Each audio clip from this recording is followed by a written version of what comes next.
This is the Farming for a Better Climate podcast. Hello, and welcome to this Farming for a Better Climate podcast. My name is Ian Boyd, and this is the first episode of a three-part series looking at improving efficiencies across sheep farms. To kick things off, we're having a conversation on how we can improve flock health with beef and sheep specialist Kirsten Williams and SRUC Vet Fiona Crowden. We hope you enjoy the podcast. So in sheep systems, we can reduce emissions in various different ways.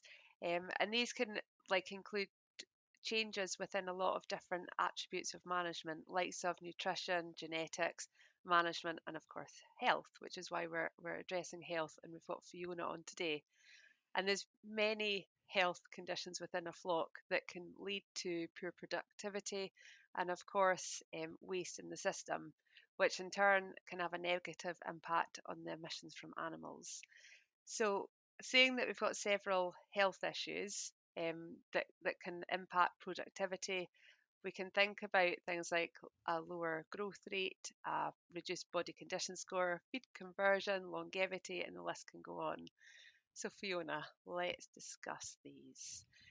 Shall we start with lameness, and how big an issue is lameness actually to our national flock? Yeah, I think it depends on who you speak to, but certainly lameness is a huge welfare issue for the national flock. Depending on the time of year, probably 5, 7, maybe even 10% of the national flock will be lame at any one time, which is a significant number of sheep. And obviously that lameness has a knock-on effect on how well those animals can graze and will knock onto their productivity. And it's interesting when you say 5 to 10% of the national flock, because we generally, our advice is if 2% of your flock is lame, you have a problem. So when I'm asking how big a problem that is, it's a big problem, isn't it? Yeah, it's a really big problem, and I mean, it varies massively on farms, and farmers that are managing it really well and really proactively do have very little of a lameness problem. But some farms have a significant problem, and perhaps even some farmers get a bit lameness blind, and they just don't see the lame sheep anymore. Because it's just, oh yeah, we all have lame sheep. I think it's definitely something that if you kind of sit down and look at and find the patterns of, there's things we can do to decrease lameness. And when we think about reducing waste, reducing emissions, um, I think lameness is a massive one, because when we have lameness issues, the main flock body condition can be affected because they're not travelling the same, they're not eating the same. And similarly with lambs as well, they're not growing on. And we've kind of got an industry figure that we use where a suckling lamb will lose 50 grams of live weight gain every sore foot it has. So it really kind of shows the production losses that lameness can have, doesn't it? Yeah. So if we're looking at a flock with lameness, what would you say is the best way to prevent it and try and build a resilient flock against lameness?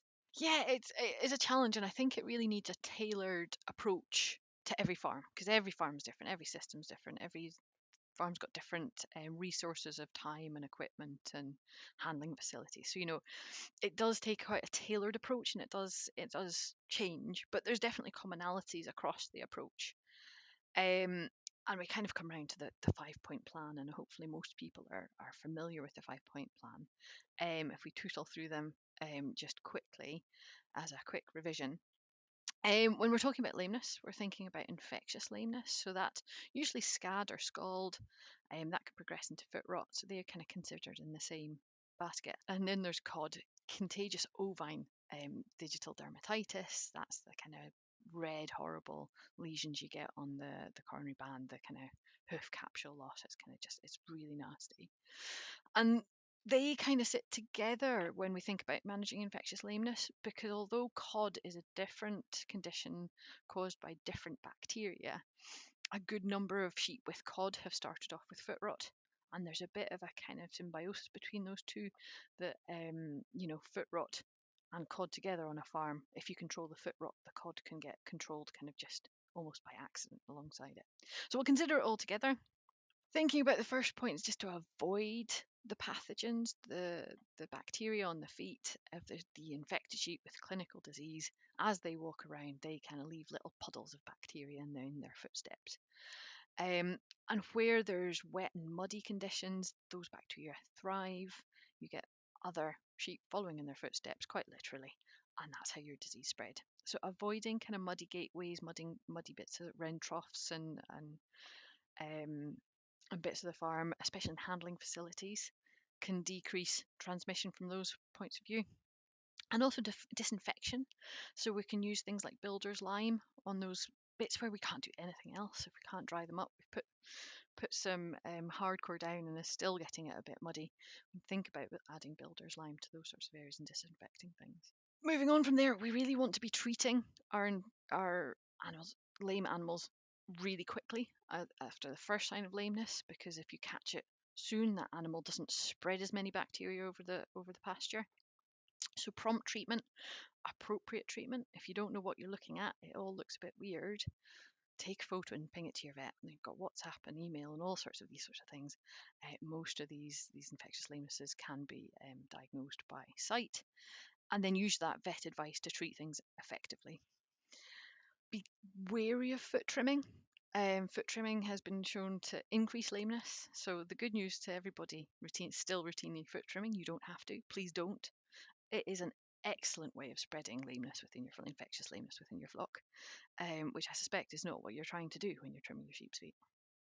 But there is a place for trimming as well, isn't there, Fiona? And a long foot, would you trim or not trim? Well, now there was an interesting study, and that long foot is because that is a lame foot. So you don't need to trim the foot necessarily to treat the lameness. And then as that sheep starts to use the foot again, she wears that overgrown hoof away. So maybe not. I would definitely be kind of giving her some antibiotics, letting the worst of the bacteria go from that before you explore that foot with your foot shears. I would be very keen not to over trim, because then you're going to get your granulomas forming, strawberry foot or whatever you want to call them. That's not a great thing. And if you are sticking your foot shears into an infected foot, definitely disinfect them between sheep, because as I say, you're gonna smit it around your flock. If you just tidy up another foot while you're there, that's always a temptation, isn't it? Yeah, and you're a great ambassador, Fiona, for minimising the use of antibiotics within a flock. And again, that is just it's more input, isn't it? And to build a resilience to the flock that hopefully they're resistant to such pathogens as foot rot, and that they're Yeah, not so necessarily needed. I mean, there's definitely no place for antibiotic foot baths in treatment of infectious lameness. They're just out the window. Don't harass your vet. They're not going to give you anything for them. Strategic targeted antibiotics of lame sheep. We don't want to confuse people by saying we don't want to use antibiotic in lame sheep. We do want to treat lame sheep with appropriate antibiotics. Speak to your vet about which ones are appropriate on your farm. But there is not a place for batch treatment, for using, I'm going to inject all of my sheep at this time of year with an oxytetracycline or whatever. That won't help. That won't eradicate lameness. It will help in the short term, but it won't actually do anything, and you're just creating resistant problems for the future. So there's a great place as well, though, isn't there, for selecting the right genetics within a flock? yeah, basically culling. So once you've identified these lame sheep, notch their ear, tag them, identify these lame sheep, and get rid of them. 2 strikes and you're out. Whatever's good for you, but get rid of your lame sheep. Remove those genetics from your flock, because all they're going to do is harbour the bugs and spread them to the rest of the flock. Even more important if you're keeping your own replacements. And there's definitely an argument for retaining replacements from your never lame sheep, just because they've got better foot conformation, foot quality, they've got more resilience to disease. That's where you kind of want to go with that. It's really keeping replacements from the sheep that you never have to look at, because there's never been a problem to you, isn't That it? is You've never exactly had to deal with any ailments. Yes, That's of who to any take the kind. replacements from. Yeah, absolutely. Yeah. So the 5-point plan, that's a fantastic pointer for folk to think about how to look at lameness for a flock from Yeah. the very start, from scoring to what it is that's wrong with them, through to actually preventative Yeah, strategies there yeah. as well. I think very quickly, the one thing that we didn't touch on with the 5-point plan is vaccination. And that really does have its place to decrease your antibiotic use, as you alluded to, decrease the level of lameness in your flock. And even if you've got, as I said before, a cod problem, there may well be an argument for in putting the foot rot vaccination in place in an attempt to try and help your cod problem. So yeah, it all comes together.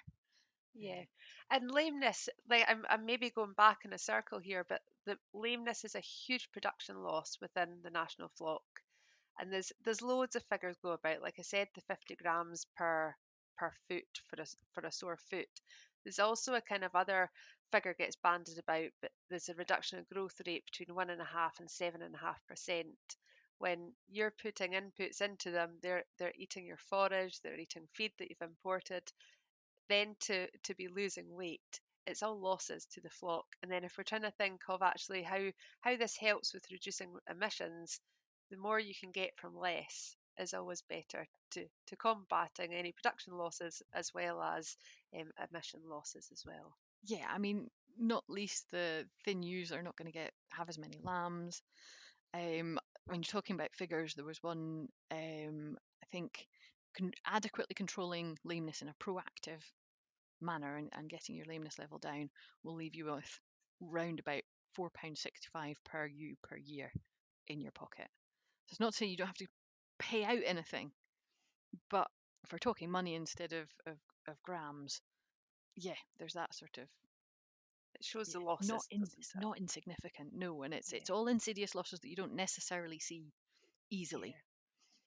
Now, I know we could talk about lameness actually for this whole podcast, but we're not going to bore people just on lameness. Other ailments, and there's oodles, isn't there? But let's maybe move to parasites. Now, we've got internal parasites and external parasites. While we start with external, let's talk about scab. Yeah, it's the thing nobody talks about, or very occasionally people kind of get together and openly talk about it. And I think we really need to start talking about scab in a really open fashion, because it can be a really big issue. It's, you can spread to neighboring farms, but if you band together, you can control it, together and make big impacts in it. But if you get scab into a naive flock, these poor sheep, they just get really, really itchy. And they are so busy itching, they stop eating. And then they get really thin. And if it gets really bad, they can fit and they can die. But, and even if they get over that and it becomes this chronic infestation in a flock, again, you just got a flock that's just not performing as it should be because it's just that bit itchy. It spends more time itching than it is grazing. And it's, yeah. Yeah. Shall we go to the taboo topic of dipping? Now, people would love to have a compulsory dip come back, wouldn't they? Yeah. And I guess it comes to this resistance chat to the topical solutions that we're putting onto them, the spot on, the ones that go over the back. Are they as effective as getting plunged in? And So, it no, there's a short answer for you. No. Getting the sprayer in does not work. Any topical agent does not work. It is plunge dipping, or it is your macrocyclic lactone wormers, but there is resistance to mites to those wormers, and we have to be very, very careful how we use them. So yeah, I think plunge dipping. I think the government is dragging its feet on compulsory dipping, but that's not to say that you can't get together with your group of kind of contiguous neighbours and form a little local group who all decide between each other that we are going to, dip within this 6-week period. And that's how we in our local area are going to control scab, if there's flock health schemes or those sorts of things. And I think, power to the people. That's the way they're doing it. And they've done that on, is it Lewis and Harris? And they've just had they've got the mobile dipper across. And I think they've dipped every sheep on Lewis and Harris just in these last two weeks, which has just been, a phenomenal effort. And again, it's thinking of the production losses, isn't it? If they're so itchy, they're not eating, they're not gaining, they're not being productive, and it's losses. So finding ways around that. Yeah, just to quickly mention, because of the issue with the resistance to the macrocyclic lactones, a lot of people, when they buy some sheep in, they go, well, we'll give them an injection against scab, and that'll be them.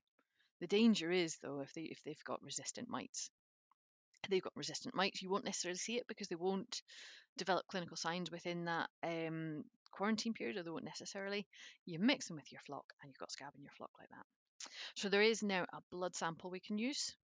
And if we blood sample 12 animals per management group, so if you've bought from 2 different source farms, obviously 12 sheep from each of those groups, and that should detect scab in those sheep. So have them home for 2 or 3 weeks, get your vet in to do the blood sample, and then you can tell whether there's scab, kind of subclinical scab, because I said as they get chronic infections with scab, they can show fewer and fewer signs as they kind of get used to the mite. So you can't always see it. You won't always necessarily see it. So the blood sample's an option, and then you can plunge dip them if you need to before you add them to your flock. So going back, you're saying that the macrolytic lactone, that is an injection. If we are also injecting for foot rot at the same time, we're doing all these different vaccinations. Is there ever a problem with all these vaccinations getting mixed up with each other? Yes, so you've alluded to the foot-vax macrocyclic lactone, so interaction there. There's a carrier between cydectin and foot-vax, and that can cause a bit of an anaphylactic reaction. So as always, consult your vet; they'll keep you right. Yeah, and it's timings is key. And Timing is key, absolutely. But yeah, you shouldn't, if you've had a vaccinated sheep, you don't want to be using some of the macrocyclic lactones here, 2% injection particularly. Yeah. Okay. I promise I will leave lameness alone now. We were so external and internal. Let's think internal then. This year especially has been really quite interesting for internal parasites, worms, lambs. If it is the hot topic I have heard for the last month is lambs and high worm burdens. And I guess it's thinking as well that the longer that lamb is on the farm because it's had a worm burden, its feed conversion efficiency is going down. Its weight has probably been impacted. It's going to need more time to finish, so it's going to be in the farm longer. And have you actually got the feed? If you've got a yow flock as well, because they really should be prioritised thinking of the 2024 lamb crop now. It's tapping time. Is there enough forage available for those? And it's a funny one that a finisher is always a finisher, and that they'll keep the lambs on and they'll turn them around. They realise there's a worm bird and they'll turn them around. They'll put the feed into them. But again, it's thinking the longer that lamb is there, the level of methane per kilo of lamb is actually increasing as well. And it's thinking of it as an efficiency measure, isn't it? And like I know this year has been exceptional for it, but we've had the funkiest of weather. We've had the warmest, wettest probably summer that we've had for quite some time, haven't we? And I don't know, like how is that just from people I'm hearing it from, or is it a Scottish problem this year? Scottish. We've been chatting. We've been seeing it in Aberdeen through the PM room. We've been chatting to the other PM rooms, and it seems to be Scotland wide. I think everyone's, not everyone's been caught out, but it's been a really wormy year. And as you say, I think it's just the frequency of the rainfall. I think if we got it all at once, it wouldn't have been nearly so bad. But because it was wet just about every day or every second day, the larvae were just getting out of the pats really efficiently. So they're out of the pats onto the pasture. It was nice and warm. They were developing really quickly, and bosh, the lambs were infected again. There wasn't that kind of 2, 3, 4 week kind of dryish spell where the larvae were all locked away in the fecal pats and not going anywhere. They just thrived, to the detriment of the sheep and cattle actually. In the realistic world then, this is the amazing world of no worms. How would people what would be a really good preventative strategy, and especially in a year like this where, like you're saying, like it just happens so fast? I think the challenge is seeing these years before they get here. So I'd love to give a recipe of if you dose on date, and date, all will be fine. You do that. If you overuse your wormers, you're going to get resistance, and they're not going to work, and that's a whole another day's chat. But we want to use as little as possible, as often as necessary. Yeah. And to me, I think it comes how we have a plan that works for every year is to risk assess. So risk assess that pasture at that point in time, to me. So when it comes to thinking about kind of your spring pastures, what were you grazing on kind of late spring over winter? Has there been young animals that are going to throw out a whole load of eggs? And then what's the weather been like? What's our larval survival on the pasture going to be like? So if it's really cold, really frosty, and really horrible, it's going to be quite low. If it's been a really mild winter and you've had a whole load of young animals in the back end, that pasture is going to be a bit dirtier than potentially other years. So there's your kind of initial spring pasture. You're then going to have your sheep with their periparturient rise. So that's the increase in egg output of your ewes around lambing. Now, if you control that periparturient rise by having your ewes in optimal body condition and getting their late pregnancy protein right, that rise is going to be minimal. But if you've got sheep in poor body condition, then that rise is going to be bigger, and the protein isn't right, that rise is going to be bigger. Now, some people go, oh, I'll just give them some anthelmintic. But there's some evidence, quite a bit of evidence, that actually doesn't make that much difference to the total number of eggs that sheep is going to output onto the pasture. You can dose them, but it's not going to make that much difference. So how well have you controlled your periparturient rise, and then where have those sheep grazed while they're having that rise? And therefore that makes a riskier pasture there.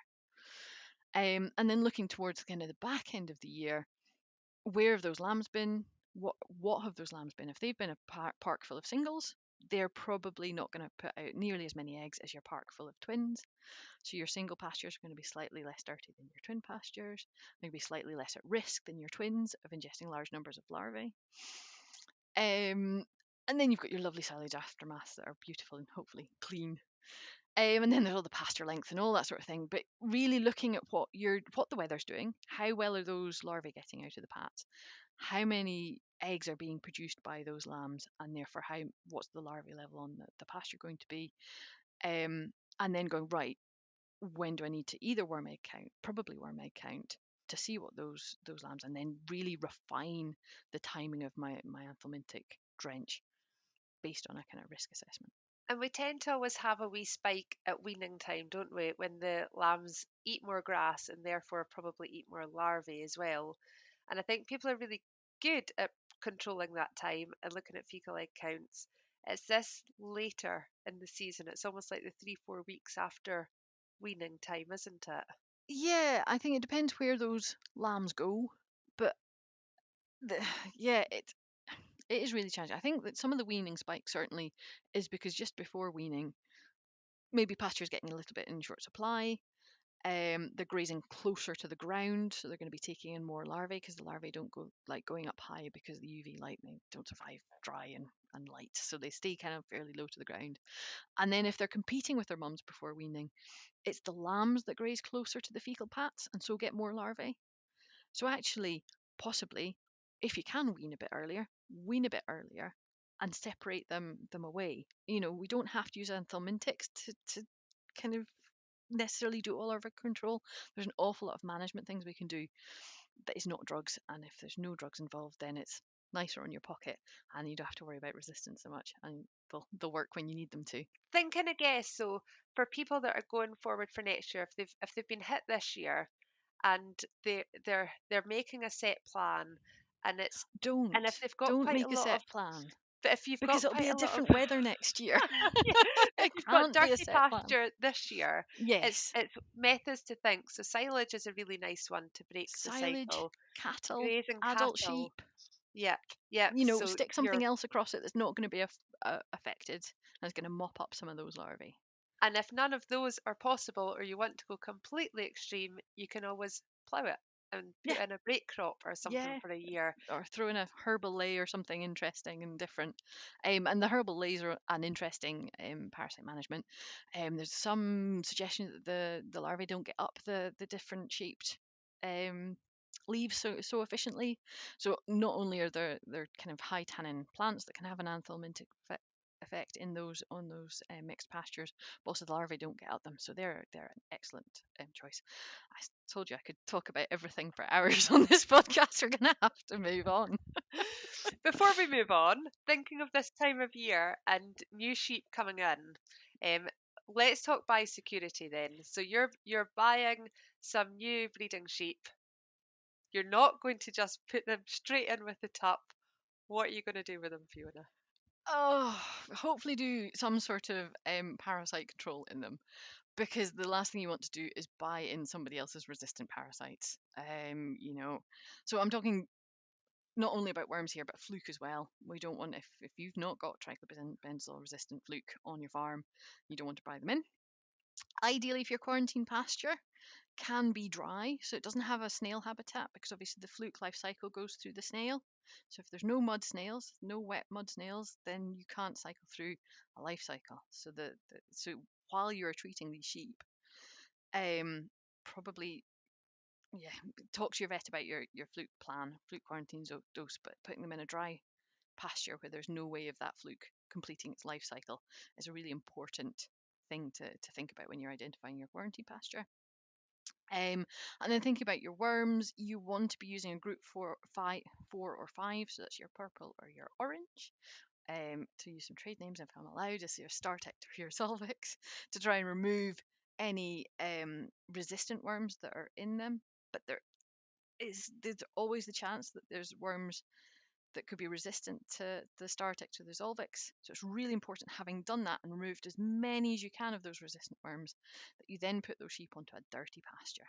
So they eat some of your own worm population and you dilute out what you can.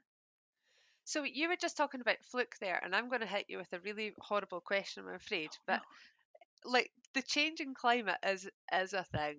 It Yeah. is changing. Yep. The seasons are moving, and you just spoke about fluke and wet ground, and we've seen a summer here where you're just saying we've had some freak kind of weather events, haven't we? Yeah. And how is parasites changing, given that there's such a production loser for our sheep, and we've seen it very evidently this year. Again, like, people will say that growth rates can be affected between 5 and 25%, which is massive. Like, a 25% growth rate reduction is huge, Huge. and Yeah. it's cost and it's waste. So we're saying, like, in your preventative plan, well, no 2 years are going to be the same. We know that, but the issue now is with this changing climate, and things like fluke are going to become more prevalent because it's better conditions for them, isn't it? Yeah, I mean, equally, this has been a wet year. I think the dry year we've seen a few dry years, and that the fluke challenge has really been, like last year, there was barely any fluke around. They get fried. Yeah, they all got fried and dried, and there was very low burdens in a lot of stock. So I think this year we have to be on the alert when we're talking about risk assessment. It's a risky year for fluke. The fluke forecast will come out in the not too distant future, but I'm expecting it to be, a reasonably high year um, fluke risk. So yeah, talking about resistance, we want to, where possible, not rely on drugs for control, because then you get resistance, and then we need a new drug or a new approach, or to live with it, or to give up sheep totally. So where you can avoid those kind of the wet areas, and also treat appropriately, treat soon, because the adult fluke produce huge numbers of eggs. So if you have got fluke burdens, treat them in a timely manner with an appropriate drug. So the fluke dosers are a little bit of a can of worms. That's the wrong term. they can be really tricky. So take some advice from your vet as to what is an appropriate product to be using at an appropriate time of year. Especially when we're trying to avoid triclobenzol, just because we want to be careful and not create too much resistance to it. we're speaking then, Fiona, about how the changing climate is affecting the cycle of worms. Is there anything that you'd like to highlight as something that is maybe due to this changing climate? Yeah, so we're seeing this year, and actually in the last few years, a real spike in homuncus cases in Scotland. Now, homuncus is a tropical worm. Believe it or not, Scotland is becoming tropical. Um, and hemoncosis, it's a worm that lives in the stomach, in the abomasum, and sucks blood. So it doesn't cause scour, does cause them to lose weight, and because it's sucking blood and taking protein out, you can get bottle jaw. And so I think ask any Scottish farmer a picture of a sheep with bottle jaw in poor condition, and he'll go fluke. And I just think it's really important that we start thinking about homuncus. Now, the good news is homuncus is a worm that produces loads of eggs, like stupid numbers of eggs, which means on farms where there is a problem, it can become a really significant problem for both the lambs and the ewes.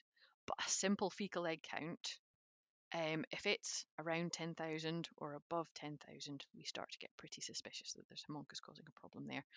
We had one last week that was up at 90,000. Wow. And Yeah. again, to do a fecal egg count, then you don't have to wait until you see the lambs scouring or until you see them losing weight. It could just be part of your routine. If you've got Yeah, them in to weigh them or something, you take a yeah. small sample. Take a worm egg count if you're doing worm egg counts generally, especially if you're looking them at yourself.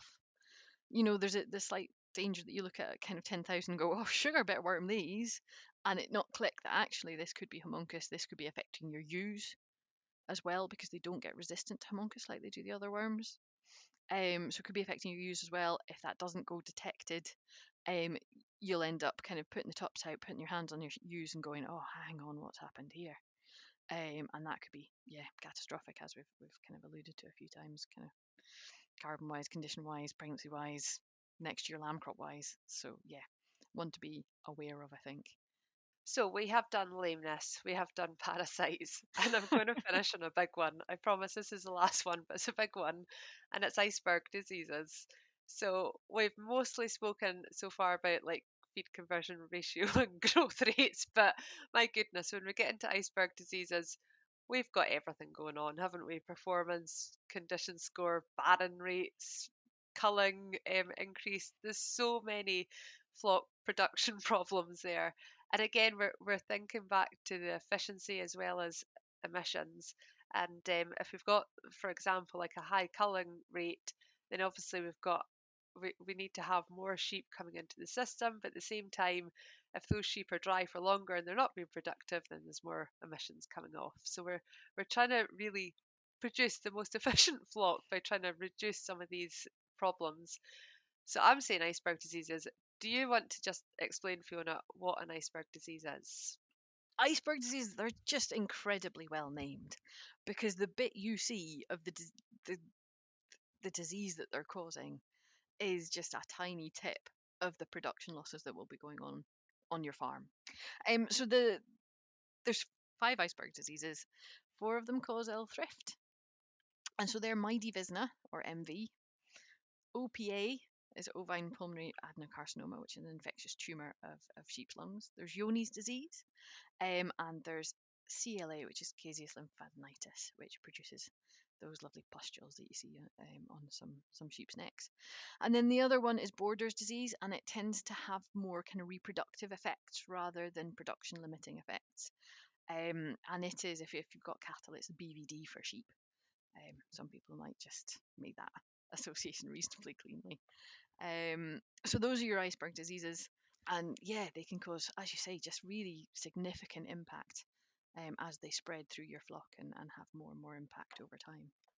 And the nasty thing about it, it's not you don't really they can be working away without you knowing, can't they? Like you're saying that what's going on under the sea in the iceberg, it can be a slow kind of growth of production getting worse and worse.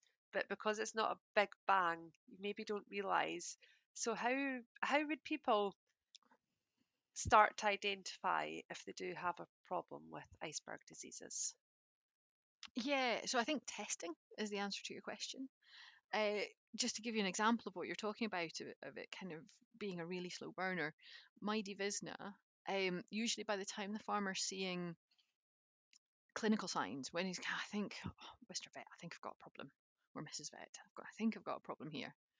And we blood sample, flock infection rate is somewhere between 50 and 70% in most cases.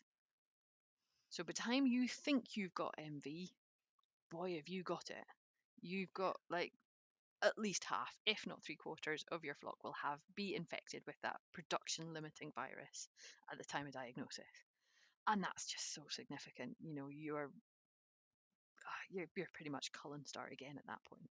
So you will be far better to identify that at a really early stage and have at least feel like you've got some control over what you're going to do about it and how you're going to manage it and how you're going to. I suppose from the good news from the MV point of view, we think the flock incidence is somewhere between 5 and 10%. So if you just screen blindly, there's a 90% chance you're not going to have MV and it's going to be fine. But if you're in the 10%, you want to know about it. You want to be managing it just as soon as you possibly can. And that was not what you asked me. Right. How do we identify we're going to have an issue? So yeah, probably the best place to look for an issue is your cull ewes, because your cull ewes are the ones, and I'm not talking about the broken mouthed ones or the bad bags or those sorts of chronically lame ones that we've taken out because they're chronically lame.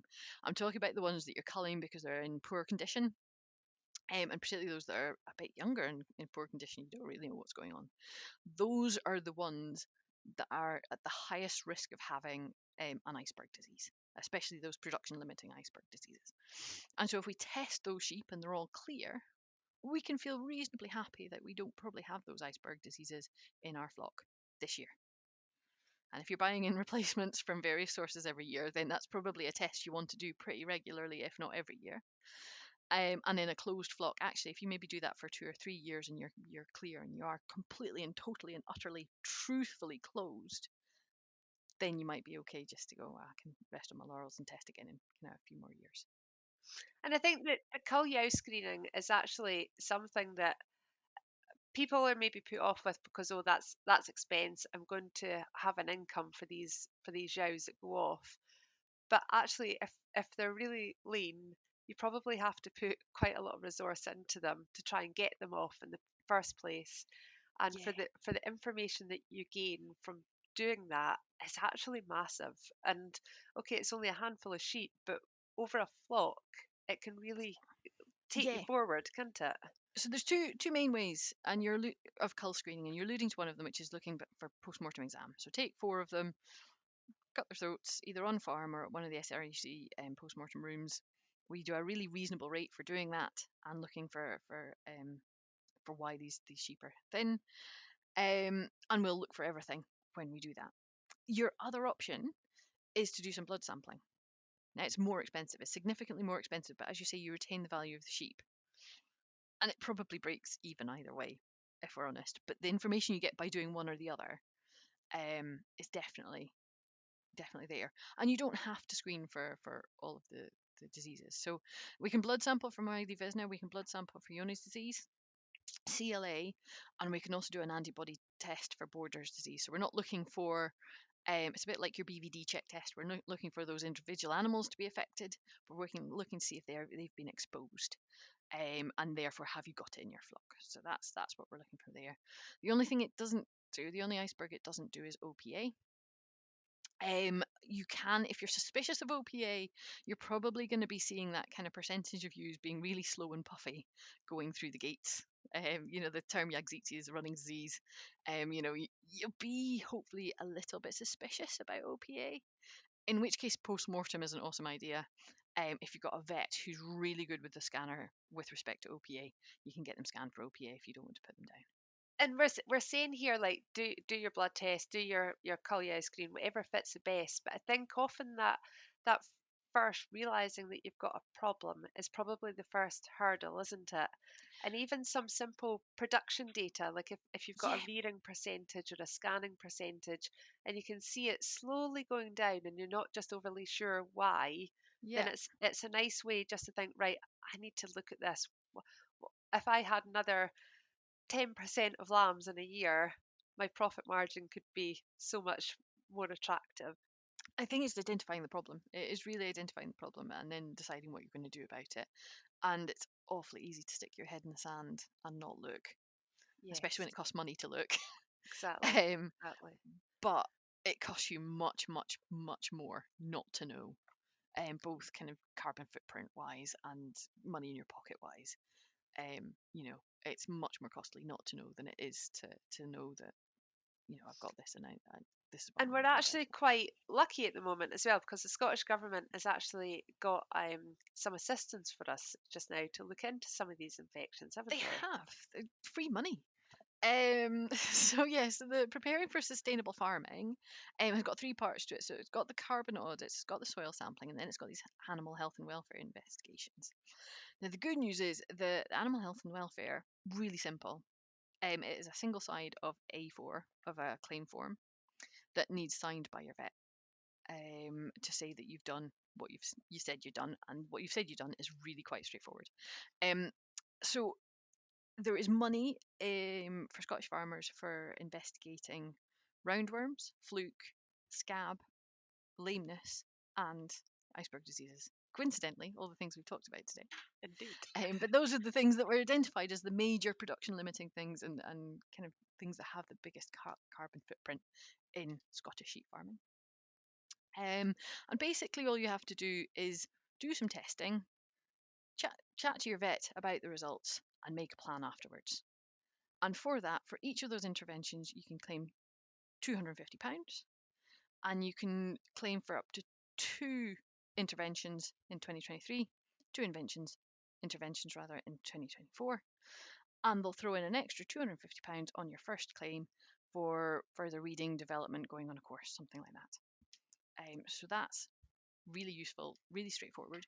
You can claim for things that you've already done this year, even though you don't have to flag that you're going to do it before you've done it. So if you have done cull ewes screening for the first time this year, you know, and taken advice from your vet on the results, you can claim for that as well. So really straightforward. Everything's on the internet if you Google preparing for sustainable farming. And it is, yeah, they have kept it really simple this year. And yeah, your claims have to be in. If you claim for 2 of them, you've got to claim for them both at the same time, and the claims have to be in by the end of February.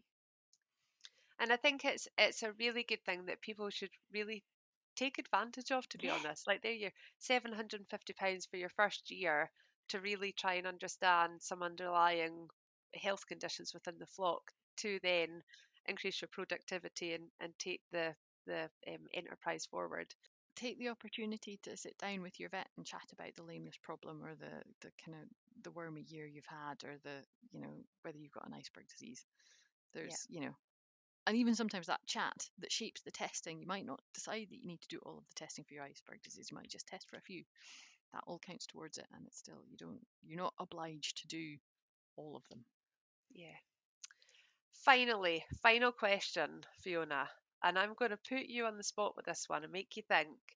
But we're talking about reducing emissions in sheep. So I would like to hear from you the 3 attributes that you would like the sheep of the future to have, thinking of a net zero super sheep. So what Oh my attributes would goodness. you like her to have? My net zero super sheep. Why can I mean, I can't surely have disease resilience, resistance to all disease, resistance to all worms, and 2 lambs a year. That So work? resistance, say that again, resistance to worms, resistance to all disease. That's Yes, quite a that's a super broad sheep. one. Yeah, And have 2 lambs every year. that's it. Yeah. There you go. What more do you need? There's your super sheep. I can see its cape. Thank you very much for that, Fiona. It's been great to speak to you today and hear about health and sheep. And I guess it's thinking about these production losses and how they actually have an effect on the emissions from the sheep, and mostly with the methane emissions, when we think that that's really through the digestion process. So we're trying to think of increasing her health, increasing her nutrition, increasing her genetics, and really with Fiona's 3 key points there, we're really managing to do that. So let's hope that sheep of the future is coming soon. Thanks, Fiona. Thanks so much. Take care. Thanks both, and thank you for joining us on this Farming for a Better Climate podcast. For more information and resources on the topics covered, please visit the Farming for a Better Climate website. We hope you can join us for the next episode in the series, which focuses on methane emissions and genetics. Thanks again for listening.